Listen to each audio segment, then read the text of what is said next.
200, 300,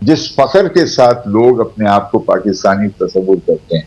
اور لوگ کہتے ہیں کہ جی آج کل بڑے لوگ چلے جا رہے ہیں, پاکستان کو چھوڑ کے چلے جا رہے ہیں. جائیں, یہ تو تاریخ کا حصہ ہے. Migration from one continent to another does not mean rejection of identity. It is the search for a better life. It has driven throughout history. Thousands, millions of people have migrated, but you retain a sense of basic شناخت کہ میں کون ہوں, کہاں سے آیا ہوں, میرے بزرگان کون تھے, کہاں وہ پیدا ہوئے, ان کی کیا تہذیب تھی. تو اسی لیے بیرون ملک جہاں بھی پاکستانی رہتے ہیں ان کا جو رشتہ ہے پاکستان کے ساتھ وہ کبھی توڑا نہیں جا سکتا. ان کا بدن بے شک امریکہ میں ہو لیکن ان کا دل پاکستان میں موجود ہے اور رہے گا. یہاں کی دھول, یہیں کی مٹی, یہیں کی ہوا میں موجود ہے پاکستانیت. لیکن ساتھ ساتھ کچھ منفی پہلو بھی ہیں. ہمارے میں ایک بڑی سماجی طور پر بڑی برائیاں بھی شامل ہو گئی ہیں. رشوت خوری, بدعنوانی, قانون کا احترام نہ کرنا, سفارش کروانا اور اپنے آپ پر غلط قسم کے ذرائع استعمال کرتے ہوئے خرچ کرنا. اگر آپ کسی عہدے پر موجود ہوں, ہر چیز میں ہمیں ایک سازشی کیفیت نظر آتی ہے کہ جی ہمارے میں کوئی برائی نہیں ہے, مسلمان تو سب سے اچھے ہوتے ہیں, یہ ساری سازش ہندوؤں کی ہے یا یہودیوں کی ہے یا امریکنوں کی ہے, اور اپنی ذمہ داری تسلیم نہیں کرنا. اور ایک اور برائی ہے کہ ہم نے سول اور فوج میں توازن جو ہونا چاہیے اس کو بگاڑ رکھا ہے. فوج کو نہیں چاہیے کہ وہ سیاسی معاملات میں دخل دے, اور شکر ہے کہ گزشتہ جو ہمارے COAS تھے باجوہ صاحب, انہوں نے جاتے جاتے یہ کہا کہ یہ غلطی کی ہے تاریخی طور پر, اور میں یقین رکھتا ہوں کہ موجودہ قیادت اس کو پابندی سے اس پر عمل کرے گی. تو یہ جو برائیاں ہیں پاکستانیت میں ان کو ہمیں درست کرنا چاہیے, مایوس نہیں ہونا چاہیے. یہ نہیں کہنا چاہیے کہ وہ جو 11 برائیاں ہیں وہ 30 اچھائیوں پر حاوی ہو گئی ہیں. نہیں, وہ 30 مثبت چیزوں کو محفوظ رکھتے ہوئے ان 11 کمزوریوں پر ہمیں محنت کرنی چاہیے ہر پاکستانی کو, اور اسے ختم کرنا چاہیے. جہالت اور خواتین کے حقوق کو رد کرنا, بچوں کی تعلیم کو رد کرنا. 2 کروڑ بچے ہمارے اس وقت اسکول نہیں جاتے. تو all this is part of the negative elements of Pakistani. اب دیکھنا سر, اب دیکھنا یہی ہے کہ ناظرین کہ جو ہماری سیاست ہے کیا وہ ہماری ریاست کے لیے ایک وبال جان بن گئی ہے, اس کا کوئی تعمیری کردار رہا ہے. جس طرح جبار صاحب نے کہا سول ملٹری تعلقات کی بات انہوں نے کی, اور بہت سی گورننس کے ایشوز بھی ہیں. تو ایک مختصر سا وقفہ لیتے ہیں, واپس آ کر ذرا جو آج کل کی صورتحال ہے سیاسی, اس پہ میں تھوڑا سا 1-2 ایسے پہلو ہیں جن پہ میں جاوید جبار صاحب کی رائے لینا چاہوں گا. ہمارے ساتھ رہیے. Welcome back. سر, آپ نے حال ہی میں ایک نئی ہمیں ایک اصطلاح بتائی, پارشل لا. مارشل لا کو تو ہم سنتے رہے, پارشل لا آپ نے متعارف کروائی. بڑا لوگوں نے اس کو اپریشیٹ بھی کیا, لوگوں نے اپنے تئیں, آپ نے تو آرٹیکل لکھا لیکن لوگوں نے پھر اپنے تئیں اس کی توجیحات بھی پیش کرنا شروع کر دی. تو بڑی انٹرسٹنگ ڈیبیٹ اس پہ ہوئی. تو یہ پارشل لا کا ذرا ہمیں تھوڑا سمجھائیے کیا مطلب ہے اس کا, اور پھر ہمیں یہ بھی ساتھ بتا دیجئے کہ اگر یہ پارشل لا والی سچویشن رہتی ہے تو کیا اس سے پاکستان مضبوط ہوگا؟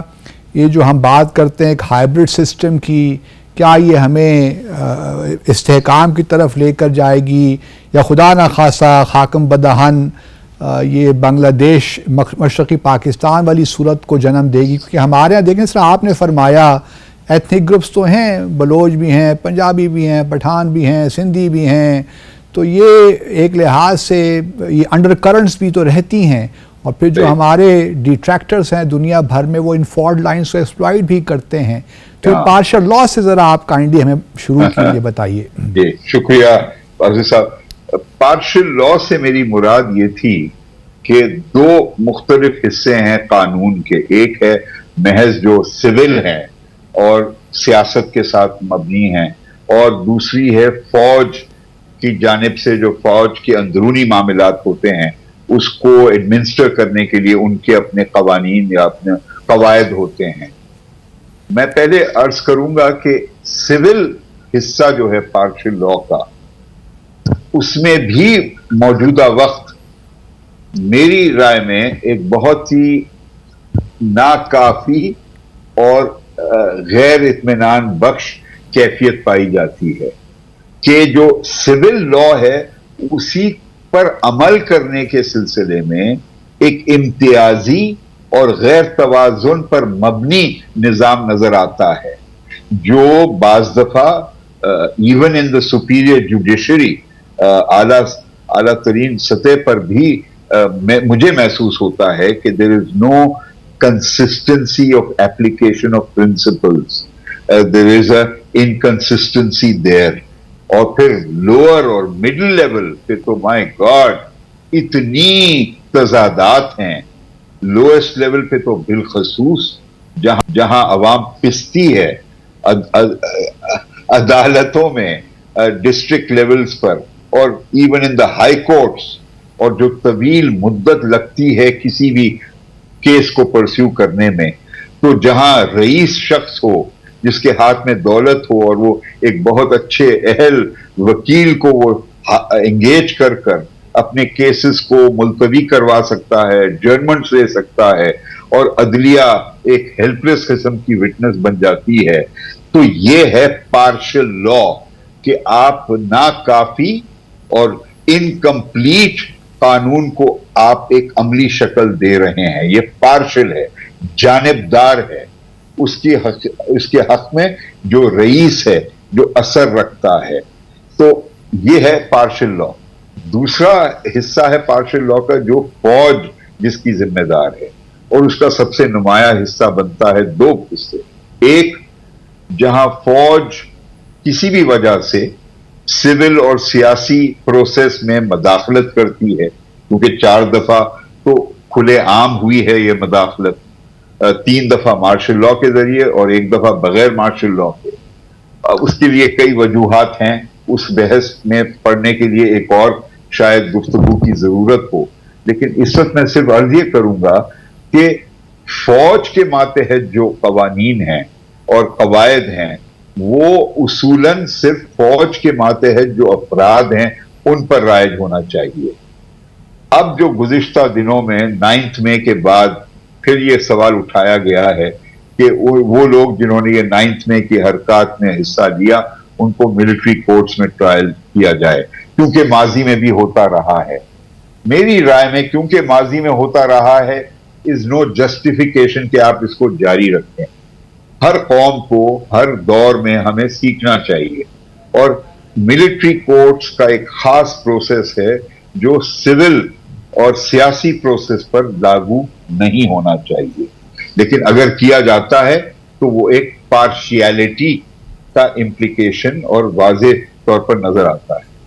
Partial law from a military perspective کا ایک اور حصہ ہے, اور وہ ہے ہماری انٹیلیجنس ایجنسیز کا کردار. اور انٹیلیجنس ایجنسی جہاں پر ہمارے ملک میں فوجی انٹیلیجنس خاص طور پر بہت ہی بہترین رول ادا کرتی ہے.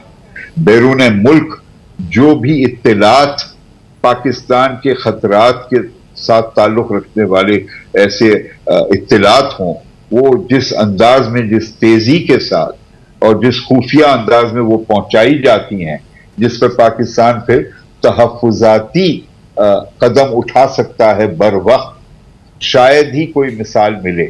تو we are very proud of what ISI اور MI internally can do for Pakistan. لیکن کیونکہ سول شعبے نے بدقسمتی سے 1975 میں زیڈ بھٹو کے دور میں ISI کے پولیٹیکل سیل کو بڑا ایکٹیویٹ کیا اور کہا کہ حزب اختلاف کے پارٹیز کو زیادہ مؤثر طور پر آپ مانیٹر کریں, تو وہ رول بہت زیادہ غیر ضروری طور پر بڑھا دیا گیا. یہ اس کے لیے خود صحت مند نہیں ہے فوج تو اس کا تو سر مطلب یہ ہوا کہ اگر پارشل لا اگر ہم دیکھ رہے ہیں آج تو اس کے ذمہ وار تو ہمارے سیاسی اکابرین بھی ہیں. ایبسلیوٹلی میں ان کو ذمہ دار ٹھہراتا ہوں. اور صرف یہ زیڈ بھٹو پر بات نہیں رکتی, میں واپس جاتا ہوں 1954 پر, جب محمد علی بوگرا صاحب وزیر اعظم ہوتے ہوئے ایک serving commander in chief general Ayub Khan کو شامل کرتے ہیں اپنے کابینہ میں ایز منسٹر آف ڈیفنس. وہ اپنے آپ کے باس بنائے جاتے ہیں. یہ اتنا تاریخی طور پر غلط قدم تو تھا. اس وقت سر جو سیاسی منظر نامے میں ہم کو پولیٹیکل پارٹیز نظر آتی ہیں جو کہ بنیادی طور پہ فیملی پولیٹیکل پارٹیز ہیں, ان سے آپ کوئی خیر کی توقع رکھتے ہیں مستقبل میں, یا وہی صورتحال مور آف دا سیم والی بات ہونے جا رہی ہے؟ دیکھیے یہ جو خاندانوں پر مبنی دو سیاسی جماعتیں ہیں, کچھ انہوں نے اچھے کام بھی کیے ہیں. مثلا سندھ میں بڑے ترقی پسند قسم کے قوانین انہوں نے پاس کیے ہیں. مثلا early child marriage, domestic violence, force religious conversion, یہ سارے بڑے بہت ہی روشن خیال قوانین ہیں اور ایک جنرلی بڑی پروگریسو انداز پہلو سامنے آتا ہے. لیکن ساتھ ساتھ بدعنوانی, رشوت خوری سندھ میں بہت عام ہے.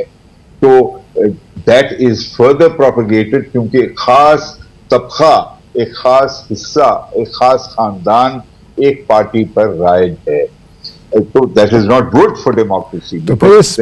تو یہ جو بنیادی ہمارے ایشوز ہیں, ہماری سیاست کے ایشوز, تو یہ آپ کیا ایک بحث اور بھی چل رہی ہے کہ اسکیئر ٹیکر سیٹ اپ کو تھوڑا سا طویل کر دینا چاہیے, 2-3 سال تک اگر محیط ہو جائے, جو بنیادی ایشوز ہیں خاص طور پہ اکانومی سے متعلق ان کو ٹھیک کیا جائے, تبھی الیکشنز ہوں تو بہتر ہے. ادروائز پھر وہی ہنگ پارلیمنٹ آئے گی, وہی کولیشن گورنمنٹ اور وہی چیزیں ہوں گی. نہیں, بڑے ادب کے ساتھ میں اس سے اختلاف کروں گا. میں عرض کروں گا کہ میں سمجھتا ہوں کہ اگر آئین میں لکھا گیا ہے کہ اس عرصے میں انتخابات ہو جانے چاہیے, تو ہمیں پابند ہونا چاہیے اس آئین کے تقاضے پر, اس آئین کے حکم پر. اور اس کے ساتھ ساتھ میں چاہوں گا کہ ہمارا جو انتخابی نظام ہے اس کو صحیح معنوں میں نمائندگی کی حقیقت دلائی جائے. وہ کس طرح ہوگا سر؟ کیا آپ متناسب نمائندگی کی بات کر رہے ہیں کیا؟ نہیں, میں سب سے پہلا اور بنیادی اصلاح میں سمجھتا ہوں وہ ہے ووٹنگ کو لازم بنانا. ہر رجسٹرڈ ووٹر جو بالغ شخص ہے اس ملک کا, اس کی ذمہ داری ہے, اس کا فرض ہے کہ وہ ووٹ ڈالے. لیکن سر یہ دنیا میں کہیں بھی نہیں ہے جہاں تک میری معلومات. نہیں 24 ممالک میں اس وقت باسط صاحب 24 ممالک میں کمپلسری ووٹنگ کسی نہ کسی شکل میں موجود ہے. لیکن وہاں پہ ایک شک یہ بھی ہوتی ہے, نن آف دا ابو نوٹا. ہاں وہ بھی بے شک ہو, بعض میں ہے. لیکن آسٹریلیا ہو, سنگاپور ہو, یونان ہو, گریس ہو, ایون مصر جہاں پر صحیح معنوں میں جمہوریت نہیں ہے وہاں بھی ہے, بیلجیم ہے, ارجنٹینا ہے, بولیویا ہے. تو دیکھیے جب آپ ووٹ ڈالنا بنا دیتے ہیں کمپلسری, تو وہ ایک ذمہ داری پیدا ہوتی ہے ہر شہری میں کہ یہ ووٹ کا کچھ مقصد ہے اور میں بھی ذمہ دار ہوں کن کو میں منتخب کر رہا ہوں.